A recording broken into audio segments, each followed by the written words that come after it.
Today's number, 220. 220 people voted for a piece of legislation today that is going to unlock or potentially unlock $1 billion investment. But we're going to get more into that as we get more into today's show. Hey, everybody, I'm Kamari Yellis. Welcome to my channel.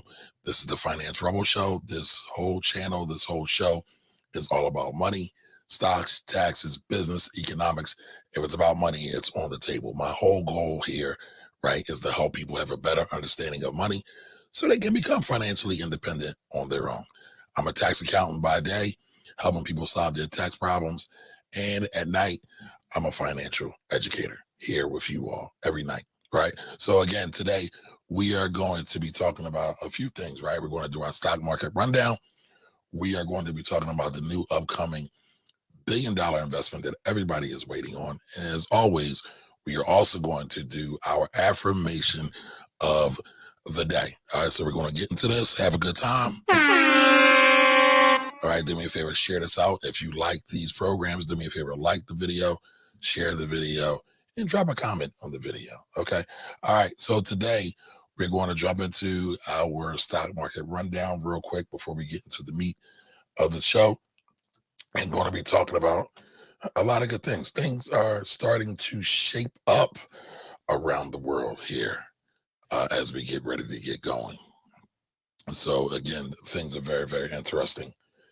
And let's look at it here. So again, the S&P 500, all right, we like to look at the S&P 500 because it is the measure of how the overall stock market is doing in the United States. So today, the S&P 500 closed at $4,545. Okay, 45.45. That might be a good number, all right? That is today's number. Maybe I could actually play that number. But we're starting to see some things develop on the Russian-Ukraine front.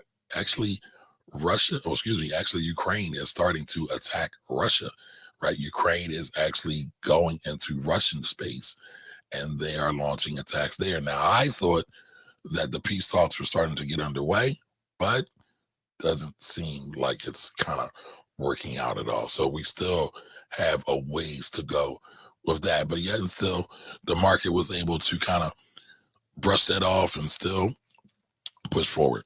We had a great jobs number today, and I believe that's why, or part of the reason why the market was able to push forward. Now, this number is a good number. Oil is below $100 a barrel.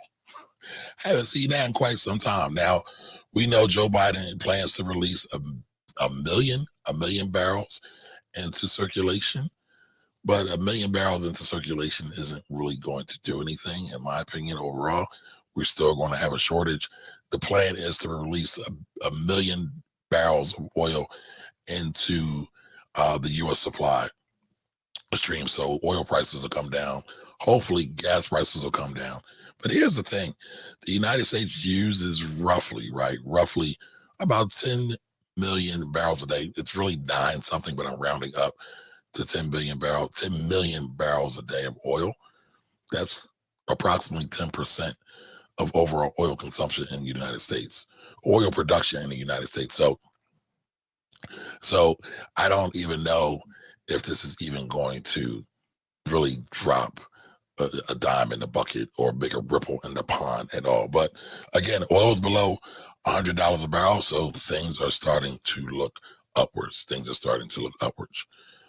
Gold is following suit. Gold is following oil. All right, gold closed today at $1,928 per troy ounce. All right, so 1928 closed down. Again, investors seem to feel a little bit more safe, a little bit more secure.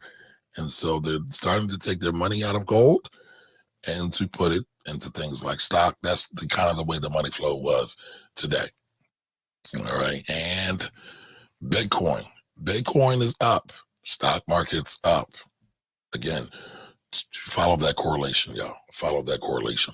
So Bitcoin's up 46,248 bucks.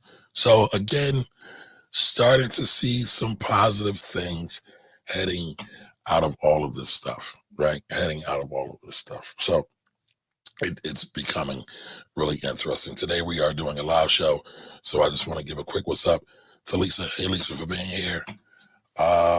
Kagoma, I believe I'm saying your name right, says April Fool's, Russia can't ever attack, or Ukraine can't ever attack Russia. Well, I would beg to differ.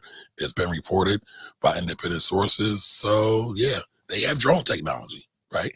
They have fighter jets. They have rockets. They can attack Russia. They just didn't really have it, and they've been pushing Russia back. So I don't think it's going that way. All right. So as we move on further with today's show, all right, we are going to talk about that $1 billion investment opportunity that's been waiting to happen. Everybody has been waiting for it to come. It just won't get here. It's close. It's close, but it's just not there. All right. And I don't know if you all are guessing, but that $1 billion opportunity is agriculture, right? So I'm saying that purposefully because I don't want to get demonetized. I don't want to have any problems, but you all can read it here. House votes to decriminalize marijuana. Now, a lot of times marijuana is classified as agriculture. It is agriculture. It's a weed, grows out of the earth, right? But the House grows to decriminalize marijuana. Step in the right direction. Now, this has happened before. The whole MORE Act has happened before, and it was shot down. But I want to go through a couple of things and kind of line it up for you and see how this is a good thing. I don't know what's going to happen, but as it says here, bill will remove cannabis from the government's list of controlled substances. Senate support is unlikely, right? So people are still unsure. But let's walk through this real quick. So the Marijuana Opportunity Reinvestment Expungement Act, or the MORE Act, will remove marijuana from the list of scheduled substances in the Controlled Substance Act. Cannabis is currently a Schedule I drug on the same level as heroin. I can't even make sense of that. That sounds totally crazy, totally bananas, but it has been listed and treated the same way as heroin.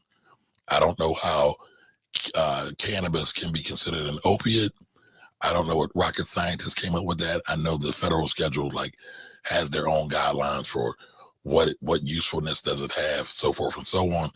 There has been a big political push against marijuana since the 1800s. So it goes way back, way back. That's why I say politics and history always makes sense to study. All right. So marijuana and heroin are deemed equal and deemed to have no accepted medical use and a high potential for abuse. It is the second push for such legislation, right? So this has happened before. Now, couple important things, right? This bill would prevent anyone who possesses, distributes, or manufactures marijuana from facing criminal penalties. 37 states have already adopted laws legalizing cannabis for medical use within 15, while 15 allow for recreational use according to the bill, right? And so we've seen that over these last coming months, but I'm going to talk more about that as we get into this. Now, the MORE Act passed in the House largely along party lines. Now, this is why I say the orange monkey followers, right? The previous president's followers, that's the majority of them. We can't even really call them Republicans now because they follow suit on a lot of crazy things. And for the record, again, I said it once, I'm going to say it again, both parties are trash. Both parties are trash, but some parties tend to legislate with a little bit more common sense with certain things. All right, the MORE Act passed in the House largely along party lines and a 220 vote, 220 to 204 vote, with all but 2 Democrats voting for it. It received the support of 3 Republicans, Rep. Matt Gaetz and Rep. Brian Mast of Florida. Now that's a breakthrough. A Republican from Florida actually voted for something that's progressive. That's a big thing. All right, and Republican Tom McClintock of California. All right. So that's, again, very interesting, but it kind of came down to party lines. And again, this is really prohibiting a lot of things because marijuana is not legal in the United States. Now, while more than 2 in 3 Americans support legalizing marijuana, that's important because it shows the vast public is in support of legalizing marijuana. All right. According to the 2021 Gallup poll, there are significant differences in views based on political affiliation. The poll found that 81% of Republicans describe the problem of drugs in the U.S. as extremely or very serious, compared with 54% of Democrats. And just a real quick note and aside, right, as we talk about politics real quick, anybody ever research who started the war on drugs? It wasn't Reagan, just to give you a clue. So that's a piece of homework for you all. I would love to see you all do a little research to who started the real war on drugs. All right. Now, again, you would think there would be more of a push for these bills to be passed through. You would think it would be more of a push, but sadly, it's not. All right. So Stephen Hawkins of the U.S. Cannabis Council, an organization advocating for the legalization of marijuana, said he thinks the bill is unlikely to pass Senate. Now, why is that? Why do they think it's unlikely to pass Senate? We'll get to that in just a second, right? Let's see here. This isn't the first time the House has passed legislation to decriminalize marijuana at the federal level. In December 2020, the chamber voted 228 to 164, so it was even wider in 2020 to pass the MORE Act of 2020. But that bill didn't make it far among senators before they adjourned the following month. So they basically let the bill die. They let it crush. They let it fall. Now, for this bill, I thought it was in here, but I already know the answer. For this bill to make it through, ooh, somebody is quick on this. Tricky Dick Nixon. That is the answer to the question. Now, I'm stopping this regularly programmed session because I'm impressed by Ernest Vibes. Thank you for that answer. Ernest Vibes, does anybody know what Nixon was? What party he was? Right. So again, when people talk this nonsense about the Democratic Party as a plantation and Biden engineered the 94 bill and Clinton did the 96 bill, those are all true. But what many of us, or what many of those folks don't tell you, is that there's plenty of blame to go around on both sides. But again, Nixon was also the one that said the greatest threat to the American people are black people and drugs. But nobody wants to talk about that. But thank you for that, Ernest. Thank you for that. Matter of fact, gotta give you the horns for that because that was a great answer. Okay. So why won't this bill pass Senate, right? Democrats are running the Senate. There's roughly 50 Democratic senators. And you have Kamala, the VP, who is the president of Senate, which is a tiebreaker. But for this to become law, you need 60 senators to vote for it. So once it passes in the House, it now goes to the Senate. The Senate needs 60 senators voting yay for this bill to then send it to the president for it to then become a bill. Likely not going to happen. Now, if it was a 50-50 type thing, Kamala, the VP, could split the difference and make up for the Democrats. More than likely, they may not get it. Now, I want to go more into this a little bit later as we go on into this, right? Because, again, the marijuana industry doing big things in Canada, doing big things around the world, but sadly, a lot of folks aren't able to take advantage of marijuana investments, right? It's $1 billion industry. And it's funny, today I did a speaking engagement, a webinar for the Dell State Investment Club, the Finance Investment Club. And we talked about marijuana because a lot of the students there are excited about marijuana. And I said, well, until we can get the bill passed, it's likely to kind of just sit still. But once it goes through, There's a lot of people who are going to make money, but I'll come back and talk about who I think is going to make most of the money in the marijuana industry as we go through. All right, so that was one of the stories. That was a story today, and so this is the second story. I want to show you all a clip. I want to show you all a clip real quick so we can talk about this. And actually, I need to do what I always forget to do, which is hit the audio button. I need to hit the audio button so I can share the sound from the system so everybody can hear it. So you can hear it. So give me 2 shakes. All right, there we go. All right, so again, this was on the Wall Street Journal. This is an article from a couple of days ago, but this article talks about the amount of people, right? The amount of people who are being drug tested and that are coming up positive, right? So here the headline says positive drug tests among U.S. workers hit 2-decade high.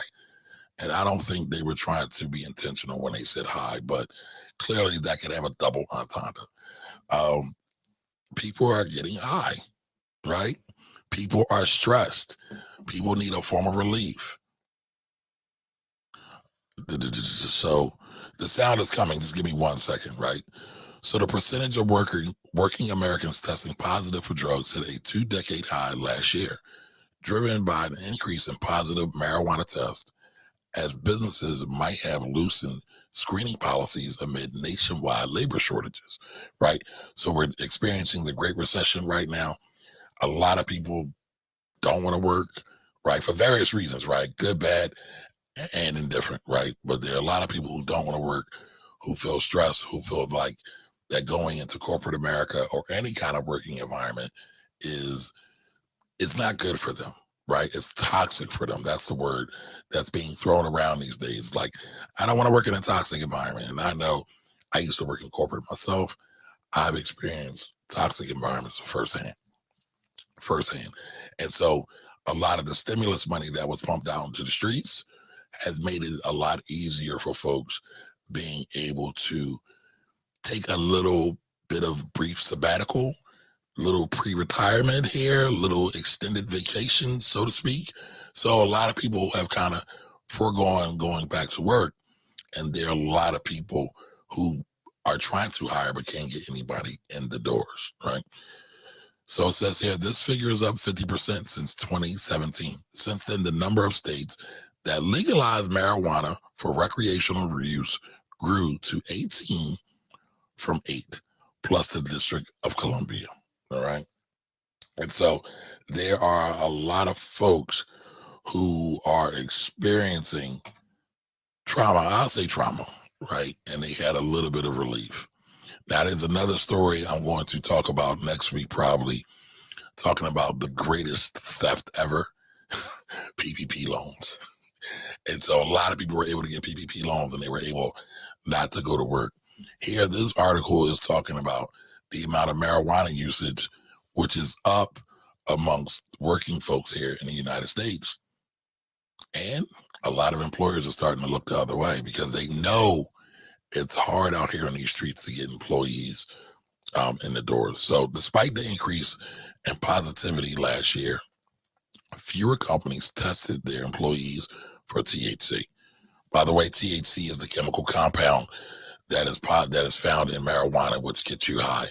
CBD is the other compound that kind of keeps you cool and mellow, so to speak.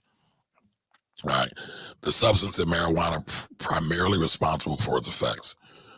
All right, let's shift down. There was another part that I thought that was really, really interesting.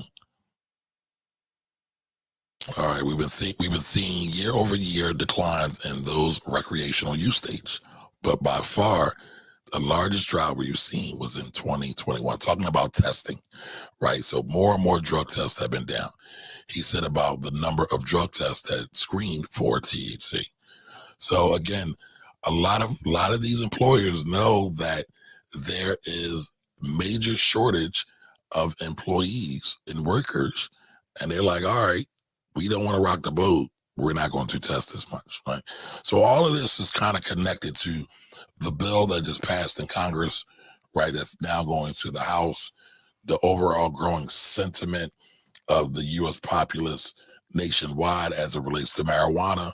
All right. And we know there is a robust group of people out there who were just waiting, dying, salivating to get their hands on some type of investment in the marijuana or the agriculture, right? The agriculture. I'll probably get demonetized. This video will probably get demonetized anyway. So I'm cool with it. I want to get y'all the information that will get demonetized. Excuse me. That will, a lot of people want to get involved in this industry, whether it be on the grow side, whether it be on the retail side, whether it'll be on, I mean, you have people now who are like infusing cannabis with like regular foods because of the medicinal benefits that it has, the medical benefits that it has. So it's pretty interesting. It's pretty interesting. By the way, quick question. Do any of you know any medical users of marijuana? Now, I had an experience with marijuana, a medical user of marijuana, that really changed my whole thinking about the drug and the industry overall. But this is the video I wanted to show you all. So I will put it on the screen now. And here we go. All right, so this is a video from Wall Street Journal. I thought gave some clarity about a lot of things and why this bill, the bill I just talked about, is very, very important to the overall industry.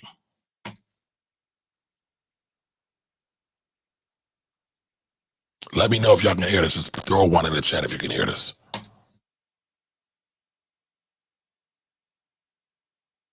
I'm going to start this over.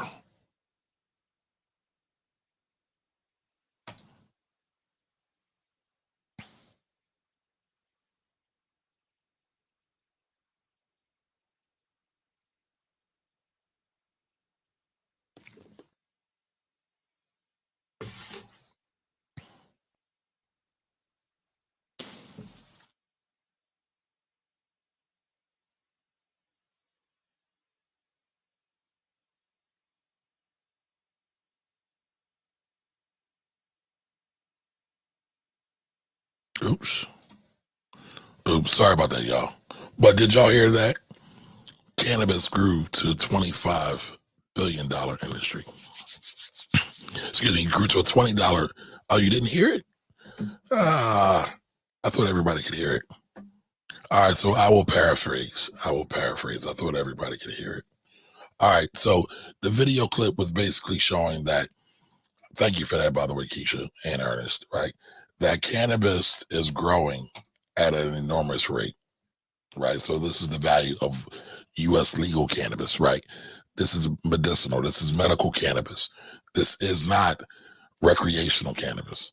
So if it's at 20 billion right now, is it safe to say that 40 would come really quickly if they legalize cannabis? I mean, it makes economic sense. It makes a lot of economic sense. Now, I'm actually sad that I can't play this clip. So y'all can't hear this.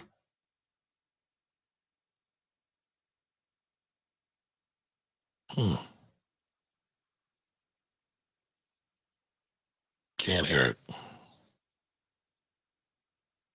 All right, if you can't hear it, no need me playing it.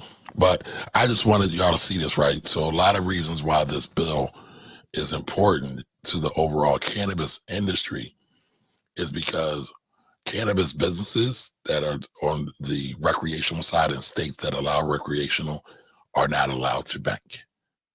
So they just have mountains of cash just sitting around, and they spend a whole lot of money on security, securing that cash. And with that, it's right. It's not just about not being able to put cash in the bank. They're also limited or locked out of getting loans or some other basic services like credit card service, right?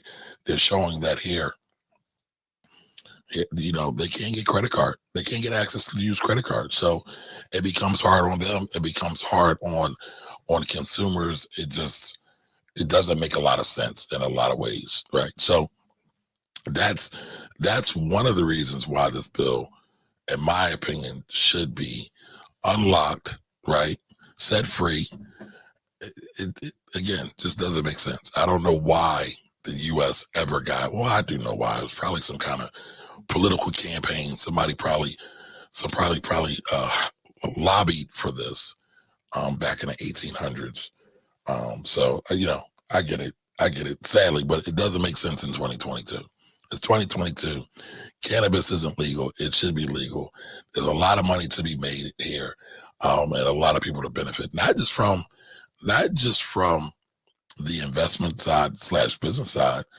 It also makes a lot of sense from the medical side. There are a lot of people suffering, and they shouldn't have to. They shouldn't have to, right? So what do y'all think? Do y'all think marijuana should be legal? Let me know what you think. Put that in the chat. All right. So my thoughts on all of this, right? My thoughts on all this. Again, there's a multi-billion-dollar industry that is just waiting to be picked. That's just waiting to start.